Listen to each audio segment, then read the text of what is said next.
Welcome to our channel. Today we how to authenticate Smartsheet SSO with Okta for admins, detailed guide step by step clearly. Begin by logging into your Okta admin dashboard. Navigate to the Applications section in the left sidebar.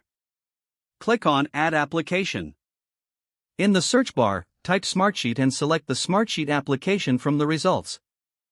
Click on that Add button to begin the integration process. Select SAML 2.0 as the sign-on method.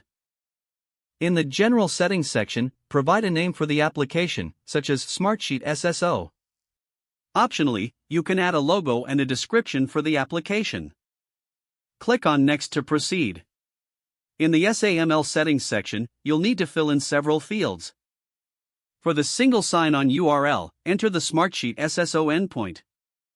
For the audience URI, SP Entity ID, enter the corresponding Smartsheet Entity ID.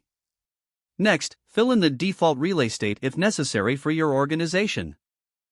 Leave the name ID format as email address. In the Attribute Statements section, click on Add to create a new attribute. For the name field, enter email. Select user.email as the value. Click Next to move to the Feedback section. Choose I'm an Okta customer adding an internal app. Click on Finish to complete the application setup. Once the application is created, you will see the Sign On tab.